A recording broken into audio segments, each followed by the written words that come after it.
Hi, ശരത്താണ്. General ആയിട്ടുള്ള ഒന്ന് രണ്ട് കാര്യങ്ങളെ പറ്റിയിട്ട് സംസാരിക്കാമെന്നാണ് വിചാരിക്കുന്നത്. ഡെപ്റ്റ്, അതേപോലെ ഡിവിഡൻഡ്, അതല്ലെങ്കിൽ പ്രൊമോട്ടർ ഹോൾഡിംഗ് അവർ സെല്ല് ചെയ്യുക എന്നുള്ള കാര്യം, അല്ലെങ്കിൽ പ്രൊമോട്ടർ അവരുടെ ഹോൾഡിംഗ് പ്ലെഡ്ജ് ചെയ്യുക, ഈ കാര്യങ്ങളിലൊക്കെയുള്ള എൻ്റെ ഒരു വ്യൂ എന്താണെന്നാണ് പറയാനായിട്ട് ഉദ്ദേശിക്കുന്നത്. ആദ്യം നമുക്ക് അതിനകത്ത് ഡിവിഡൻഡ് നോക്കിയാൽ, ഡിവിഡൻഡ് അധികം തരുന്ന കമ്പനികളോട് എനിക്ക് വലിയ താല്പര്യമില്ല. പ്രത്യേകിച്ച് അതൊരു ചെറിയ കമ്പനിയാണ്, അവർ വളർന്നുകൊണ്ടിരിക്കുന്ന ഒരു സ്റ്റേജിലുള്ള ഒരു കമ്പനിയാണെന്നുണ്ടെങ്കിൽ അവർ കൂടുതലായിട്ട് ഡിവിഡൻഡ് തരുന്നതിനോട് എനിക്ക് വലിയ താല്പര്യമില്ല. കാരണം എന്താണെന്ന് വെച്ചാൽ, ഇപ്പോൾ ഒരു 100 കോടി രൂപ പ്രോഫിറ്റ് ജനറേറ്റ് ചെയ്യുന്ന ഒരു കമ്പനിയാണെങ്കിൽ അവരതിന് ചിലപ്പോൾ ക്യാഷ് ജനറേറ്റ് ചെയ്യുന്ന ഒരു 80 കോടിയോ 90 കോടിയോ ആയിരിക്കാം.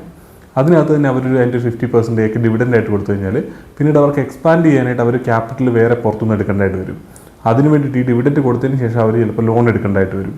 ഡെപ്റ്റ് എടുത്തിട്ട് ആ ഡെപ്റ്റിന് ഇൻട്രസ്റ്റ് കൊടുക്കേണ്ടതായിട്ട് വരും. അത് വരുന്ന ക്വാർട്ടറുകളിൽ അവരുടെ പ്രോഫിറ്റിനെ അഫക്റ്റ് ചെയ്യാൻ സാധ്യതയുള്ളൊരു കാര്യമാണ്. അപ്പോൾ അതുകൊണ്ട് തന്നെ എനിക്ക് അനാവശ്യമായിട്ട് ഡിവിഡൻഡ് കൊടുക്കുന്നു. ഇപ്പം അതിൻ്റെ ഒരു ഗ്രോത്തൊക്കെ എക്സ്പാൻഷനൊക്കെ എത്തി, ഇനിയിപ്പം ഗ്രോ ചെയ്യാനായിട്ട് വലിയ പൊട്ടൻഷ്യലൊന്നുമില്ല. ഇപ്പോൾ HUL പോലത്തെ ഒരു കമ്പനി എടുത്ത് നോക്കുക, അവർക്കൊന്നും ഇപ്പോൾ ഒരു 50% ഗ്രോ ചെയ്യുക എന്ന് പറയുന്നത് അത്ര പ്രോബബിൾ ആയിട്ടുള്ളൊരു കാര്യമല്ല. അല്ലെങ്കിൽ ഏഷ്യൻ പെയിൻറ്റ്സോ ആ രീതിയിൽ വലിയ കമ്പനികളായി കഴിഞ്ഞു. ഇനിയിപ്പോൾ അവർ എത്ര ക്യാപെക്സിൽ സ്പെൻഡ് ചെയ്തെന്ന് പറഞ്ഞാലും അവർക്ക് ഇനി ഒരു 50% ഗ്രോ ചെയ്യുക എന്ന് പറഞ്ഞാൽ അത്ര ഈസി ആയിട്ടുള്ളൊരു കാര്യമല്ല. അതുകൊണ്ട് തന്നെ അവരുടെ മാർക്കറ്റിലാണെങ്കിലും ഒരു ലിമിറ്റേഷൻ ഉണ്ട്, അവർക്ക് ഇനി എത്ര ഗ്രോ ചെയ്യാൻ പറ്റും എന്നുള്ള കാര്യം.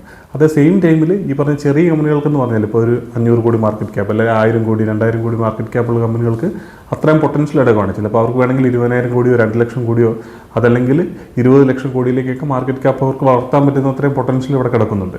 ആ സമയത്ത് അവർ ഈ പറഞ്ഞ അവരുടെ പ്രോഫിറ്റ് എല്ലാം അവിടെ ഡിവിഡൻഡായിട്ട് കൊടുത്തിട്ട് എക്സ്പാൻഷൻ ആ രീതിയിൽ നടത്താതിരിക്കുക എന്ന് പറഞ്ഞാൽ അങ്ങനത്തെ കമ്പനികളിൽ ഞാൻ ഇൻവെസ്റ്റ് ചെയ്യാറില്ല. അതുകൊണ്ട് തന്നെ എനിക്ക് ഡിവിഡൻഡ് എൻ്റെ ഒരു ക്രൈറ്റീരിയ അല്ല.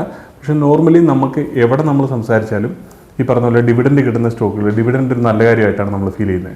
അതേപോലെ തന്നെ നമുക്ക് നേരെ ഓപ്പോസിറ്റാണ് ഫീൽ ചെയ്യുന്നത്. പ്രൊമോട്ടർ സെല്ലിങ്ങോ അല്ലെങ്കിൽ പ്രൊമോട്ടർ ഹെഡ്ജ് ചെയ്യുക എന്ന് പറഞ്ഞാലൊക്കെ നമുക്കത് ഭയങ്കര നെഗറ്റീവായിട്ടാണ് തോന്നുന്നത്. പക്ഷേ ആക്ച്വലി ശരിക്കും നമ്മളൊരു ഗ്രോത്ത് നോക്കി അല്ലെങ്കിൽ നല്ല റിട്ടേൺസ് ജനറേറ്റ് ചെയ്യാനായിട്ട് ഇൻവെസ്റ്റ് ചെയ്യുന്ന ഒരാളാണെങ്കിൽ നമുക്ക് ഈ ഡിവിഡൻഡാണ് ശരിക്കും പറഞ്ഞാൽ ഈ രീതിയിൽ അത്ര ഈ ചെറിയ കമ്പനികളൊക്കെ അത്രയും ഡിവിഡൻഡ് വരുമ്പോൾ അത് അത്ര നല്ലതാണോ എന്നാണ് നമ്മൾ ചോദിക്കേണ്ടത്. അതിന് പകരം നമ്മൾ അവർ പ്രൊമോട്ടർ സെല്ല് ചെയ്യുന്നുണ്ടോ അല്ലെങ്കിൽ അവർ പ്ലെഡ്ജ് ചെയ്യുന്നുണ്ടോ എന്നൊക്കെയുള്ള കാര്യമാണ് നോക്കുന്നത്. അത് ചിലപ്പോൾ ഇപ്പോൾ നമ്മളാണെങ്കിലും ഒരു പൈസ എവിടെയെങ്കിലും ഇൻവെസ്റ്റ് ചെയ്യുന്നത് നമുക്ക് ലൈഫിൽ ജീവിക്കാൻ വേണ്ടിയിട്ടാണല്ലോ. അപ്പോൾ അതേപോലെ തന്നെ ഇത് ഇൻവെസ്റ്റ് ചെയ്യുന്ന അല്ലെങ്കിൽ ഈ കമ്പനികൾ റൺ ചെയ്യുന്ന ആൾക്കാരും ഇവർ ഈ ഒരു ബിസിനസ് സ്റ്റാർട്ട് ചെയ്ത് അവരുടെ ലൈഫ് ബെറ്റർ ആക്കാൻ വേണ്ടിയിട്ടില്ല.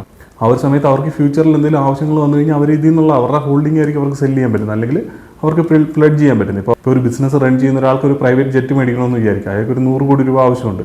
സോ ആ ഒരു സമയത്ത് കുറേ പൈസ അവർ ചിലപ്പോൾ ലോണിലെടുക്കുമായിരിക്കും, ബാക്കി ചിലപ്പോൾ അവർക്ക് അവരുടെ ഷെയർ സെല്ല് ചെയ്താൽ തന്നെ ആയിരിക്കും അവർക്ക് ക്യാപിറ്റൽ റേസ് ചെയ്യാൻ പറ്റുക.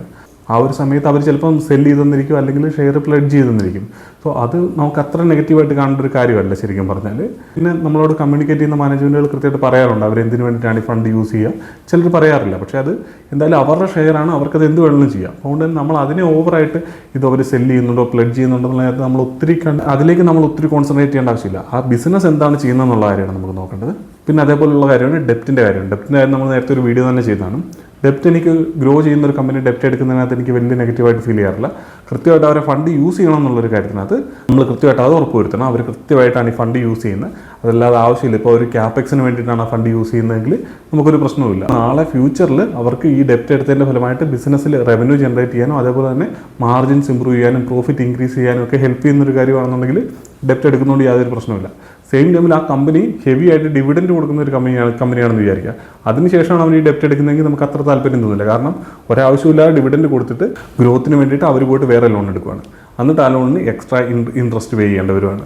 ആ രീതിയിൽ നോക്കുമ്പോഴത്തേന് ഇവർ ഡിവിഡൻഡ് എക്സ്ട്രാ ഓവറായിട്ട് കൊടുത്തിട്ടാണ് പോയിട്ട് ഡെപ്റ്റ് എടുക്കുന്നതെങ്കിൽ എനിക്ക് അത്ര താല്പര്യമില്ല. പക്ഷേ അതല്ലാതെ ഗ്രോത്തിന് വേണ്ടി അവർ കൃത്യമായിട്ടാണ് ഫണ്ട് എടുക്കുന്നതെന്നും അത് യൂസ് ചെയ്യുന്നുണ്ടെങ്കിൽ പ്രശ്നങ്ങളൊന്നും എനിക്ക് ഫീൽ ചെയ്യാറില്ല. അതേപോലെ തന്നെയാണ് ഈ QIP ചെയ്യുക എന്നൊക്കെ പറയുമ്പോഴൊക്കെയാണെങ്കിൽ ഇതേ സെയിം കാര്യം തന്നെയാണ്. അവർ ഈ പറഞ്ഞ പോലെ ഇക്വിറ്റി ഡൈല്യൂട്ട് ചെയ്യുകയാണ്, പക്ഷേ എന്നാലും ആ ഫണ്ട് യൂസ് ചെയ്യുന്ന കൃത്യമായിട്ടുള്ള കാര്യത്തിനായിരിക്കണം. കാരണം ചെറിയ കമ്പനികൾക്ക് ഗ്രോ ചെയ്യണമെന്നുണ്ടെങ്കിൽ ഫണ്ട് റേസ് ചെയ്തേ പറ്റുള്ളൂ.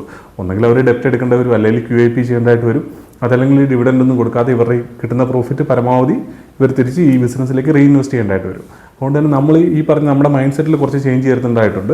ഈ പറഞ്ഞ പോലെ ഡിവിഡൻഡിനെ ഓവറായിട്ട് പോസിറ്റീവായിട്ട് കാണുകയും അതേപോലെ പ്ലെഡ്ജ് ചെയ്യുക, അതല്ലെന്നുണ്ടെങ്കിൽ QIP ചെയ്യുക എന്നൊക്കെ പറയുന്നത് ഭയങ്കര നെഗറ്റീവായിട്ട് കാണുന്ന ഒരു രീതി നമ്മൾ മാറ്റേണ്ടതുണ്ട്. പ്രത്യേകിച്ച് ചെറിയ കമ്പനികളിൽ ഗ്രോത്ത് ആൻറ്റിസിപ്പേറ്റ് ചെയ്ത് തന്നെയാണ് നമ്മൾ ഇൻവെസ്റ്റ് ചെയ്യുന്നതെന്നുണ്ടെങ്കിൽ കമ്പനികളെ കൃത്യമായിട്ട് ട്രാക്ക് ചെയ്യുക. ഇത് തന്നെയാണ് ഇതിനകത്തും പറയാനായിട്ടുള്ളത്. അവർ ഈ ഫണ്ടുകൾ എങ്ങനെയാണ് യൂസ് ചെയ്യുന്നത് എന്നുള്ള കാര്യത്തിനകത്ത് നമ്മൾ കൃത്യമായിട്ട് ഉറപ്പ് വരുത്തേണ്ടതായിട്ടുണ്ട്. ഈ 2-3 കാര്യങ്ങൾ മാത്രമേ ഉള്ളായിരുന്നു പറയാനായിട്ട്. നമുക്ക് അടുത്തൊരു വീഡിയോയിൽ കാണാം.